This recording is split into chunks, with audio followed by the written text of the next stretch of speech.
Assalamualaikum warahmatullahi wabarakatuh, Ustazah. Waalaikumsalam warahmatullahi wabarakatuh. Baiklah Ustazah, terima kasih atas waktu yang diberikan kepada saya.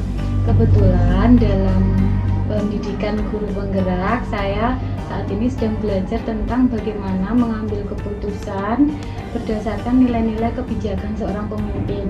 Nah, tugasnya adalah saya melakukan wawancara kepada Ustazah mengenai dilema etika atau kasus-kasus yang mungkin pernah Ustazah selesaikan di sekolah.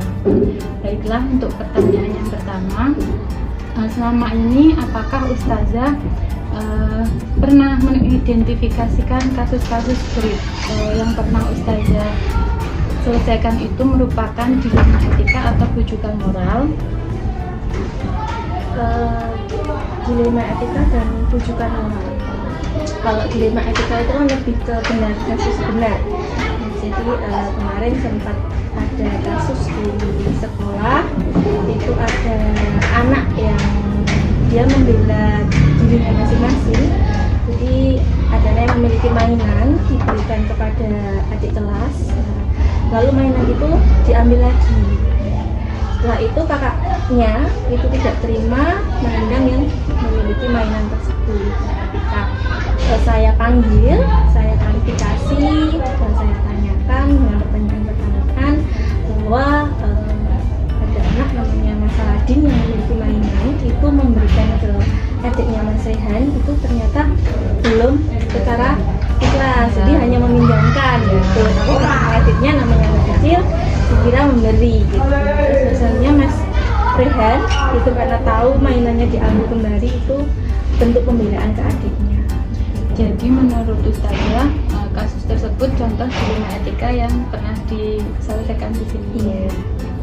Pertanyaan kedua, selama ini bagaimana Ustazah menjalankan pengambilan keputusan di sekolah ini, terutama untuk kasus-kasus di mana ada dua kepentingan yang sama-sama benar atau sama-sama mengandung nilai kebajikan? Jadi dalam pengambilan keputusan sebelumnya kita melihat fakta. Jadi yang pertama kita kumpulkan fakta-fakta dulu, kita cari tahu yang terlibat, baru kita mengambil keputusan. Dan itu keputusan tidak hanya satu, jadi ada beberapa keputusan. Dan itu nanti setelah kita mengambil keputusan yang sudah fix, itu juga ada refleksi dari keputusan tersebut, gitu. Apakah sudah pas atau enggak. Nah, kita setelah itu pasti ada refleksi. Dan juga kita mementingkan peserta didik yang tapi juga tidak merugikan. Ya. Untuk pertanyaan ketiga, prosedur atau langkah-langkahnya yang biasa dilakukan selama ini bagaimana? Jadi ketika ada permasalahan, yang pertama kita mencari penyebabnya dulu. Yang kedua, sama seperti yang poin kedua tadi Bu, yang terlibat siapa? Nah, kita tanya yang terlibat, terus setelah itu kita berdiskusi, karena di SD kita punya tim yang memecahkan masalah. Kita tanya, kita cari solusinya beberapa, baru kita mengambil keputusan. Seperti itu. Untuk pertanyaan keempat, hal-hal apa saja yang selama ini Ustazah anggap efektif dalam pengambilan keputusan pada kasus-kasus dilema etika? Ya, seperti poin di ketiga tadi, kita punya tim. Jadi kita berdiskusi dalam pengambilan langkah-langkah.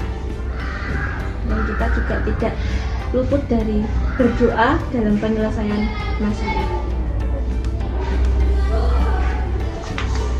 Untuk pertanyaan kelima, hal-hal apa saja yang selama ini merupakan tantangan dalam pengambilan keputusan pada kasus-kasus dilema etika? Nah, ini yang menjadi dilema. Kadang kan ada benar versus benar tadi ya. Jadi kita harus memang benar-benar jeli dalam pengambilan keputusan. Jadi tidak merugikan salah satu. Biasanya itu tadi kita harus punya beberapa pilihan keputusan yang nanti kita harus kaji ulang agar tidak merugikan satu dan satu lagi. Nah, kalau di pola etika tadi kan benar versus benar tadi ya. Tidak dirugikan. Kalau dari sisi orang tua mungkin Ustazah apakah ada tantangannya? Biasanya iya, karena kan kadang ada orang tua yang dia itu atau beliau tidak mengetahui sifat anaknya yang asli di sekolah. Nah kadang gitu, jadi oh iya Kak tapi tidak di rumah. Nah, jadi ada orang tua juga yang menyanggah bahwa anaknya tidak seperti itu. Itu mungkin tantangan juga untuk SD, bagaimana menjelaskan, bagaimana memberikan pemahaman kepada orang tua kalau memang anaknya berperilaku seperti itu di sekolah. Jadi kadang bertepuk belah tangan gitu. Kadang di rumah anak tersebut anteng diem, tetapi ketika di sekolah mungkin dia meluapkan emosinya atau dia pengen mencari perhatian di sekolah dan membuat masalah. Ya. Untuk pertanyaan ke-6, apakah Ustazah memiliki sebuah waktu atau jadwal tertentu dalam sebuah penyelesaian kasus dilema etika? Apakah Ustazah langsung menyelesaikan di tempat pada waktu itu juga atau memiliki jadwal untuk menyelesaikannya? Bentuk atau prosedur seperti apa yang biasanya dijalankan? Jadi untuk menyelesaikan masalah itu sekiranya itu masalah tidak terlalu besar dan itu bisa diselesaikan saat itu juga, pihak sekolah pasti akan menyelesaikan saat itu juga, karena ketika masalah nanti bisa diselesaikan saat itu tapi diundur-undur, nah nanti kan malah tambah banyak lagi masalah. Jadi misalkan masalah itu bisa diselesaikan, ya diselesaikan, tapi misalkan tidak membutuhkan waktu atau kita membutuhkan kajian ulang atau nanti membutuhkan orang lain gitu, nah nanti kita juga membutuhkan waktu juga. Biasanya kan kalau di SD kita punya prosedur dulu. Jadi misalkan ada masalah di kelas, nanti yang pertama yang menangani adalah guru kelas. Seandainya sudah guru kelas tidak bisa, barulah ke kepala sekolah. Seandainya kepala sekolah juga, oh ini harus ada penengah, jadi kita panggil orang tua menahi. Jadi ada tahapan. Untuk pertanyaan selanjutnya, adakah seseorang atau faktor-faktor apa yang selama ini mempermudah atau membantu Ustazah dalam pengambilan keputusan ketika mengalami kasus-kasus dilema etika? Kita bekerja sama tim ada, terus juga kita juga bekerja sama wali yang anaknya terlibat, bisa juga kita bekerja sama orang tua. Jadi kita saling bekerja sama dalam menyelesaikan masalah. Intinya itu seluruh pihak dilibatkan. Dilibatkan. Untuk yang terakhir, dari semua yang telah Ustazah sampaikan, pembelajaran apa yang dapat Ustazah petik dari pengalaman Ustazah ketika mengambil keputusan? Kita perlu adanya kerjasama dari orang-orang yang dekat dengan anak yang bermasalah tersebut. Jadi kita juga butuh tim dalam pengambilan keputusan, dan yang paling utama kita juga harus berdoa gitu. Karena apapun itu kita juga berdoa gitu. Jadi tidak mengedepankan ego kita. Jadi kita harus melihat anak ini dirugikan atau tidak, anak ini dirugikan atau tidak. Biasanya apa yang mendasari Ustazah untuk mengambil keputusan? Apakah itu berdasarkan kepedulian atau karena aturan atau karena belas kasihan? Itu biasanya kita mengkaji dulu Bu, gitu. Tergantung kasusnya. Iya, tergantung kasusnya, karena juga ada anak yang dia tidak mau berbicara padahal dia benar. Nah nanti kita kaji ulang dulu, gitu. Nanti kita kembali lagi apakah ini nanti akan bergantung pada peraturan atau memang pada hati nurani dan sebagainya. Baiklah Ustazah, terima kasih. Mungkin cukup untuk kegiatan wawancara pada kali ini.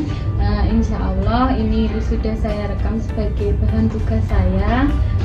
Semoga Ustazah dapat melaksanakan tugas kepemimpinan dengan baik di sekolah ini. Terima kasih Ustazah. Iya, semoga membantu.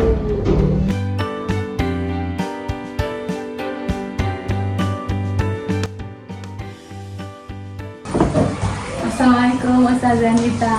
Waalaikumsalam warahmatullahi wabarakatuh Bunda. Ya, baiklah, terima kasih Ustazah Nita atas waktu yang diberikan. Sama-sama. Berkaitan dengan ketugasan saya untuk menyelesaikan modul 31 pada pendidikan guru penggerak.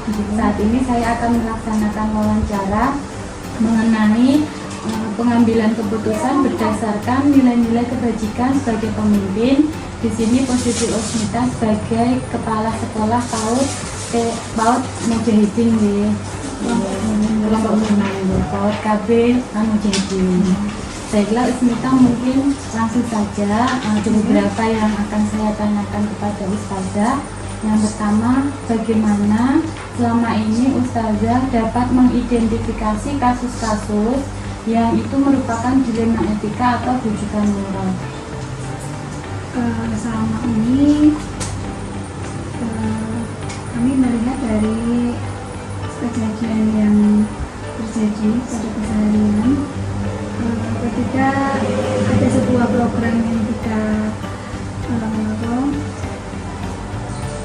sebarkan kepada wali dan juga pada anak, tapi ternyata di dalam kita memberikan arahan pembelajaran ada ketidakfokusan atau ketidaksesuaian gitu. Kemudian itu kita diskusikan bersama teman dan ternyata memang kita telah lebih jauh, dan setelah terjadi ngoten kita bisa menyimpulkan, kita komunikasikan kepada orang. Bisa seperti itu melalui kejadian yang terjadi di lingkungan sekolah dan juga keseharian melaporkan.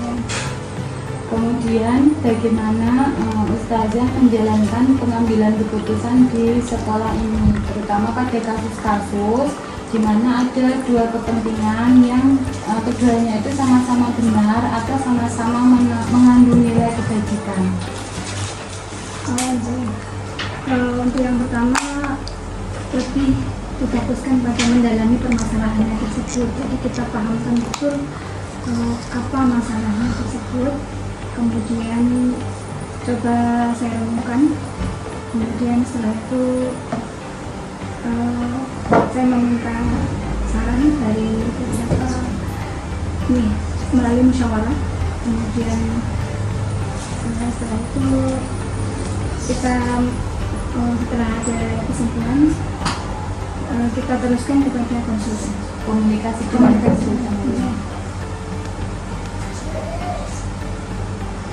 Biasanya langkah atau prosedur apa, seperti apa prosedurnya yang biasa dilakukan ketika mengambil keputusan di sekolah?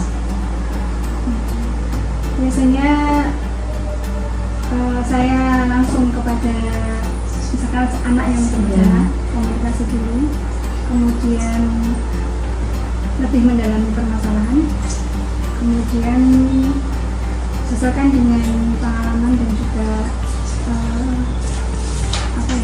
teori yang selama ini didapat, pengalaman sebelumnya, kemudian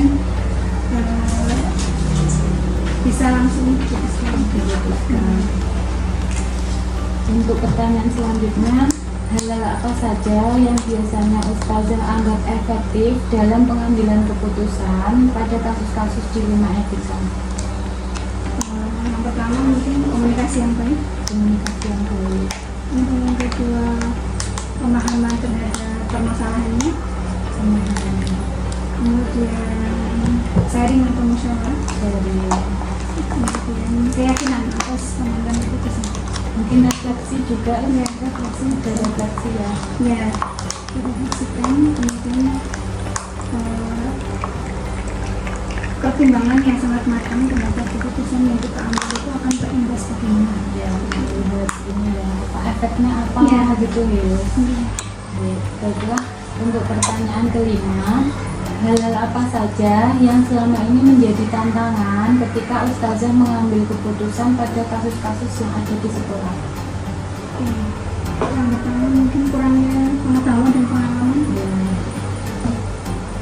Kemudian kadang juga dalam memutuskan kita ada namanya perbedaan pendapat. Kemudian yang ketiga, kadang kita juga menemui perbedaan cara menyikapi permasalahan. Dari siswa mungkin Mas? Dari siswa mungkin kadang kita kurang memahami betul apa yang terjadi pada anak tersebut, dan juga kurangnya kita informasi terhadap kondisi anak yang dialami informasi. Untuk pertanyaan ke-6, apakah Ustazah memiliki jadwal tertentu dalam sebuah penyelesaian kasus atau apakah langsung diselesaikan? Dan jika Ustazah punya jadwal untuk menyelesaikan, bentuk atau prosedur seperti apa yang biasanya dilaksanakan? Kalau itu tergantung pada kasusnya. Ketika memang kasusnya itu sudah pernah terjadi sebelumnya, kita punya pengalaman, langsung kita bisa memutuskan. Tetapi ketika ada permasalahan yang ternyata itu tidak mampu saat itu kita putuskan, memang ada jadwal dengan konsultan, itu 1 pekan 1 kali. Kita melewati ruang komunikasi atau Zoom, dan nanti dari situ kita memohon arahan bimbingan kepada konsultan dan beliau memberikan arahan tindakan yang bisa dilakukan secara bertahap seperti itu, dan nanti akan dievaluasi di pekan selanjutnya atau di bulan selanjutnya seperti itu. Baiklah. Kemudian untuk pertanyaan selanjutnya, apakah ada seseorang atau mungkin faktor-faktor yang selama ini mempermudah dan membantu Ustazah dalam pengambilan keputusan dalam kasus-kasus yang ada di sekolah?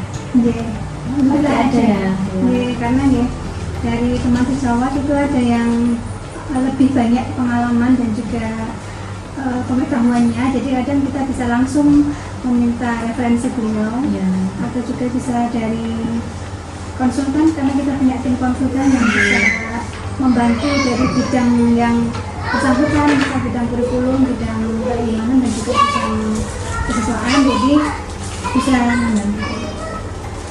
Untuk pertanyaan terakhir Ustazah, dari semua hal yang sudah Ustazah sampaikan, pembelajaran apa yang dapat Ustazah ambil dari pengalaman ketika mengambil keputusan di sekolah? Bahwa ternyata pengambilan keputusan itu tidak mudah, banyak sekali yang harus dipikirkan,